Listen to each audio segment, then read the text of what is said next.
warahmatullahi wabarakatuh.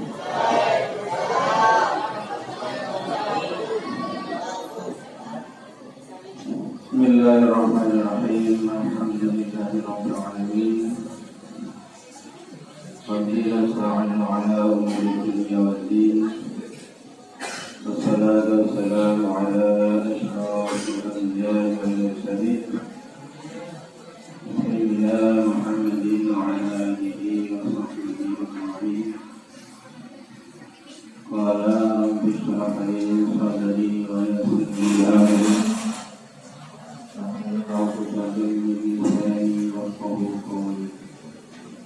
Amma ba'du.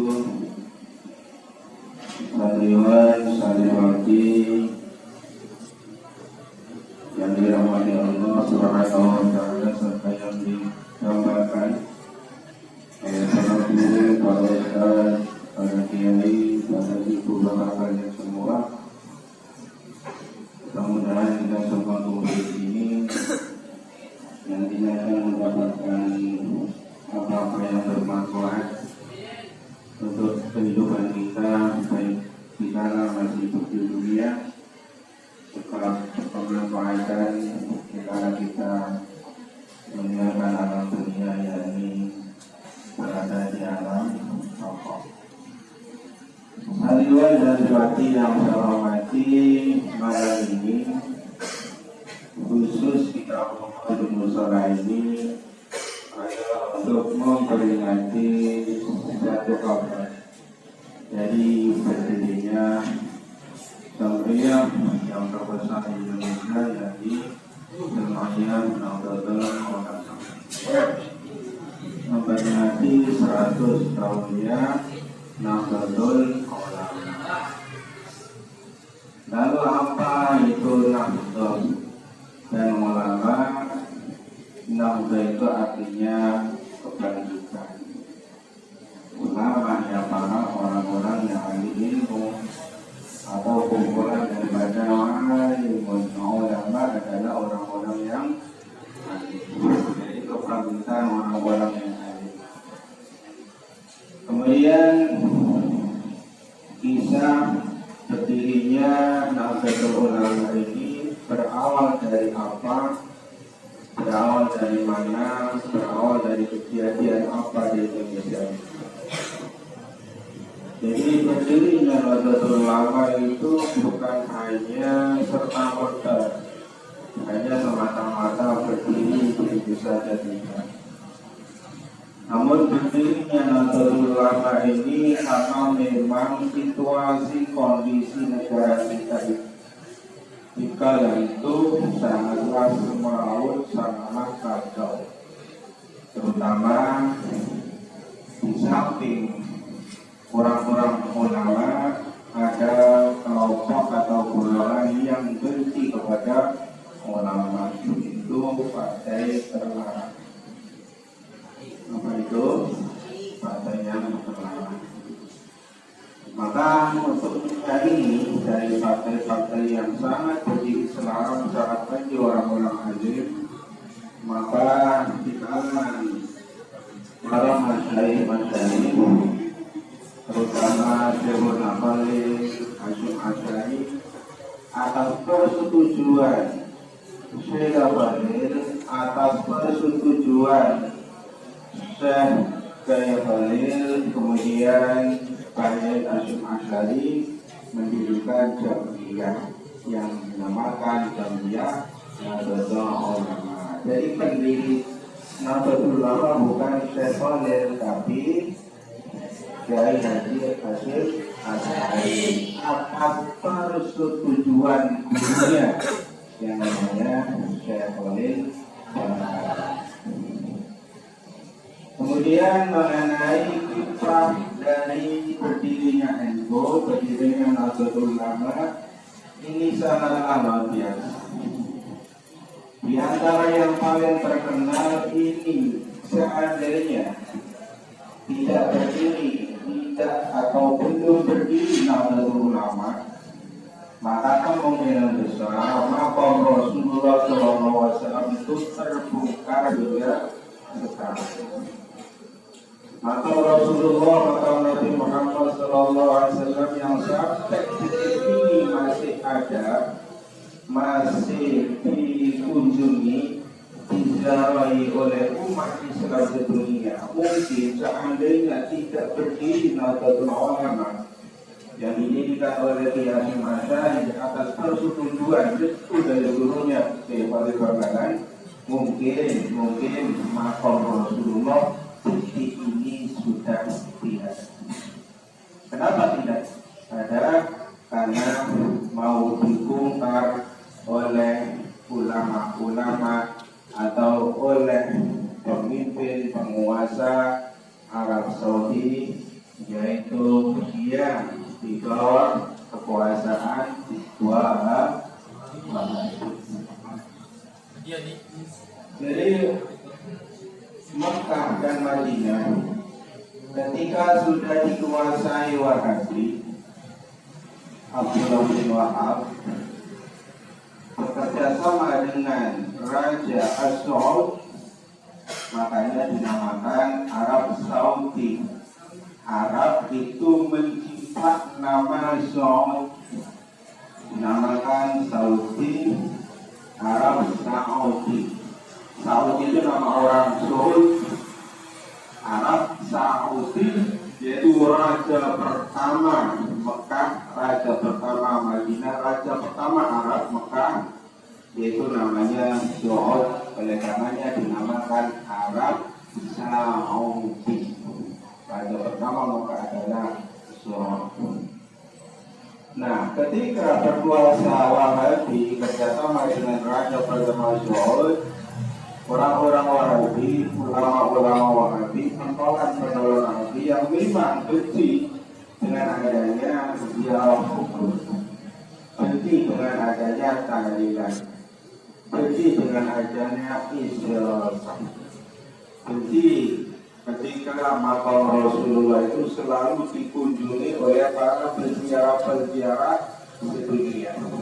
Maka orang-orang Wahabi, pentolan-pentolan Wahabi musyawarah sepakat untuk membongkar makam Rasulullah Sallallahu Alaihi Wasallam. Nah, dari sinilah ulama-ulama NU yang kebetulan sudah lama berdiri, akhirnya menginginkan kebijakan keputusan Wahabi, Raja Saudi punya rencana membongkar makam Rasulullah itu diurungkan. Maka yang paling berjasa sekali untuk mengurungkan pembongkaran makam Rasulullah yang mau dilakukan oleh orang-orang Wahabi adalah salah satunya Syariah Nahdlatul Ulama.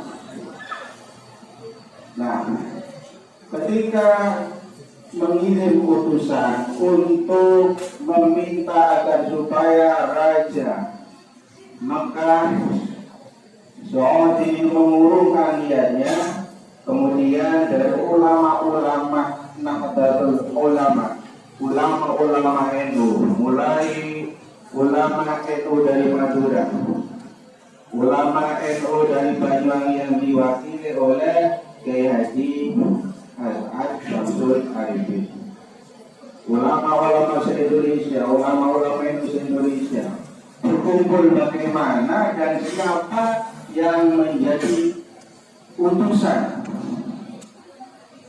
berangkat ke Mekah untuk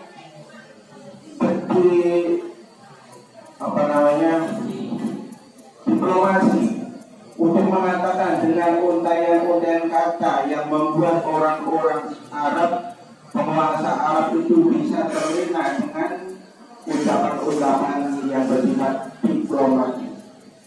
Maka ketika direbukan berkumpul ulama NU, lalu diutuslah tim yang diketuai oleh Kiai Hasbullah Wahab.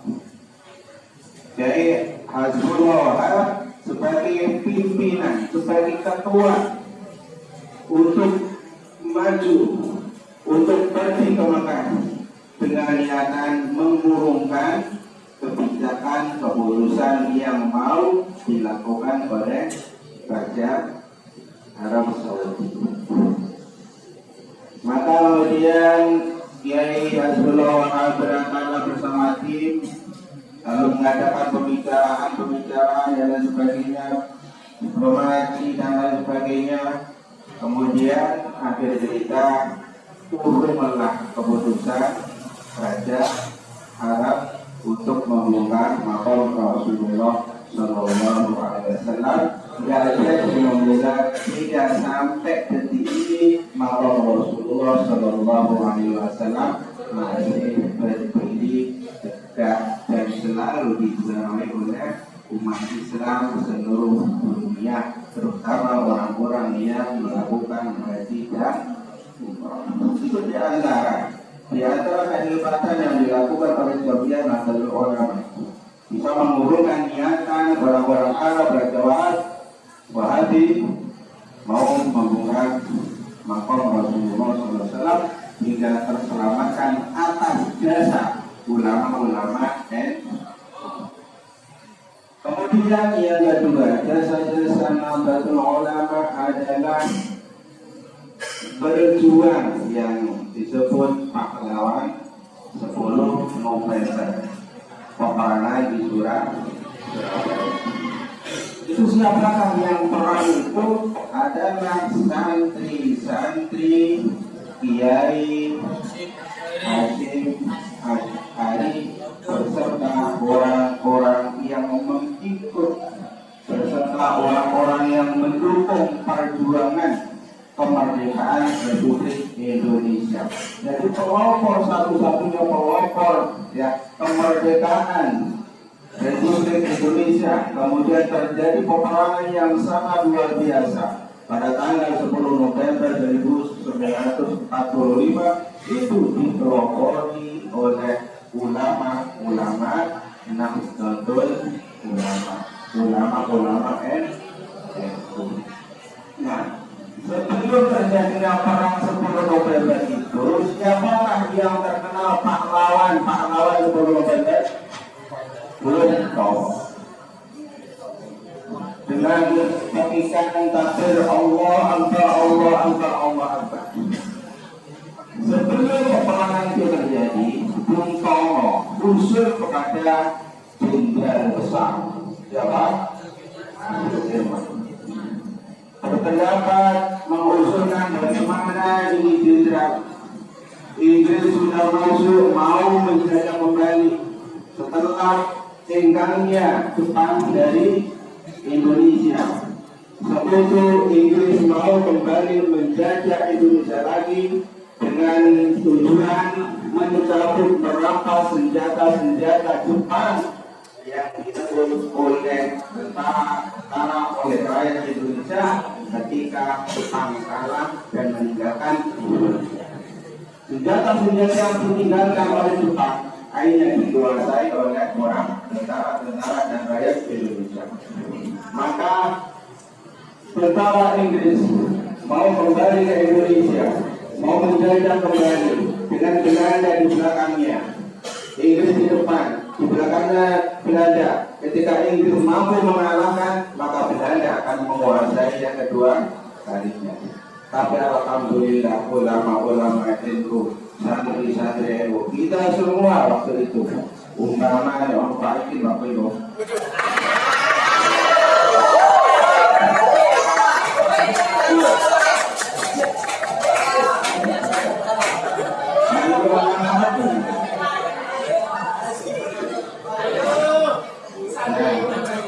Ketika informasi tentara Inggris mau mendarat kembali ke Indonesia dan menyebarkan pamflet-pamflet dengan isi taruh serahkan senjata yang dikuasai dari senjata-senjata Jepang, serahkan ke Inggris. Tetapi Bung Tomo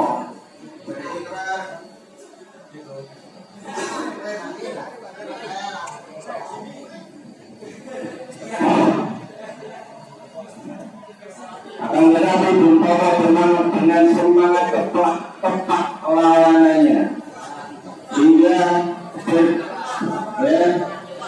mencetak berkonsultasi, bertemu dengan Jenderal Sudirman. Ini bagaimana Jenderal Sudirman?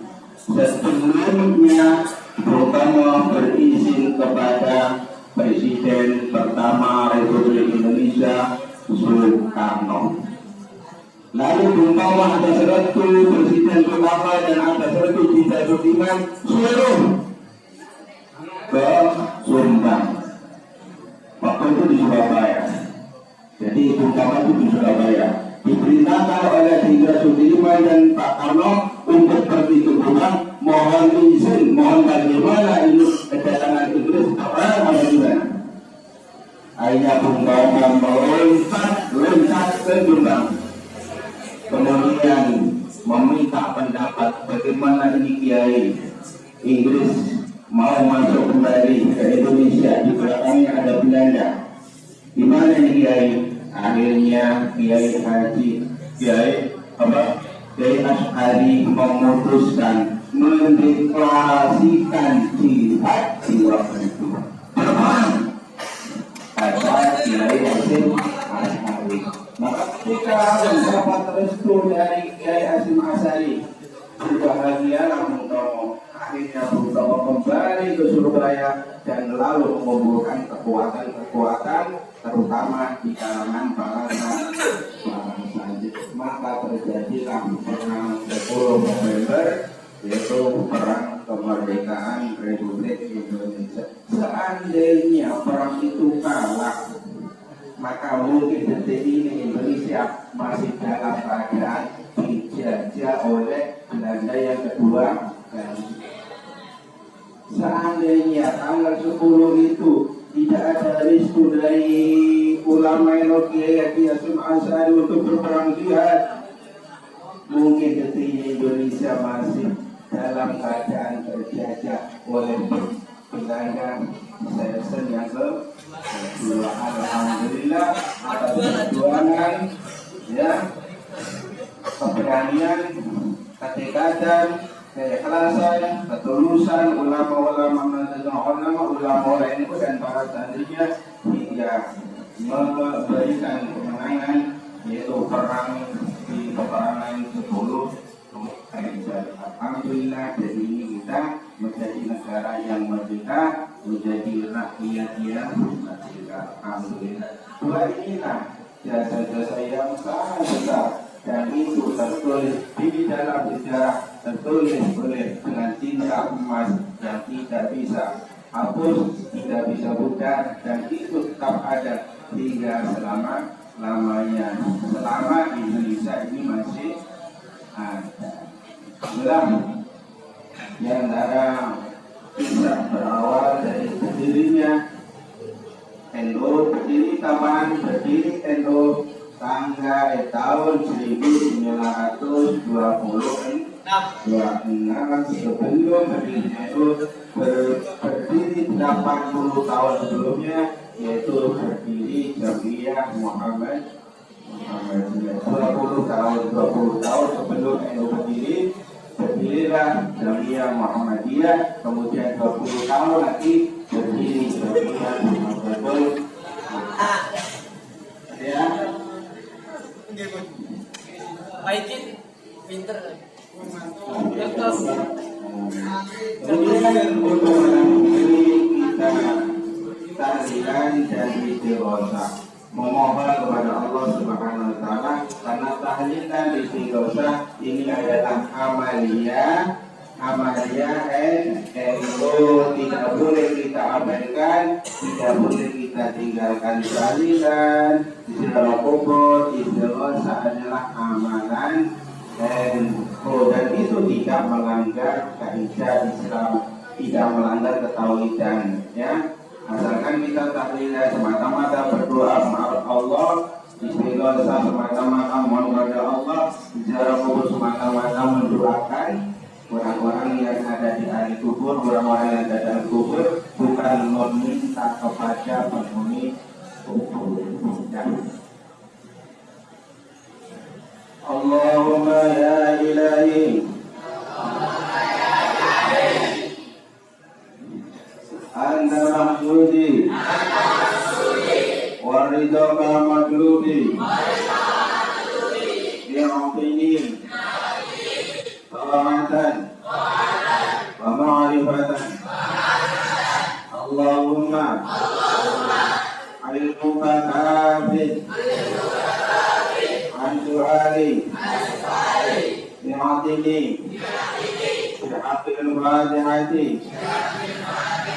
سؤالا وكرمك كاف عن مقالي أكرمني بحق الفاتحة مقالا وحصل ما في ضميري لأبي وأمي أسأل الله العظيم لأبي وأمي أسأل الله العظيم لأبي وأمي أسأل الله العظيم لأبي وأمي أسأل الله العظيم لأبي وأمي أسأل الله العظيم أستغفر أستغفر الله العظيم أستغفر أستغفر الله العظيم أستغفر أستغفر الله العظيم أستغفر أستغفر الله العظيم أستغفر أستغفر الله العظيم المسلمين والمسلمات أستغفر الله العظيم المسلمين والمسلمات أستغفر الله العظيم المسلمين والمسلمات أستغفر الله العظيم المسلمين والمسلمات أستغفر الله العظيم المؤمنين والمؤمنات أستغفر الله العظيم المؤمنين والمؤمنات أستغفر الله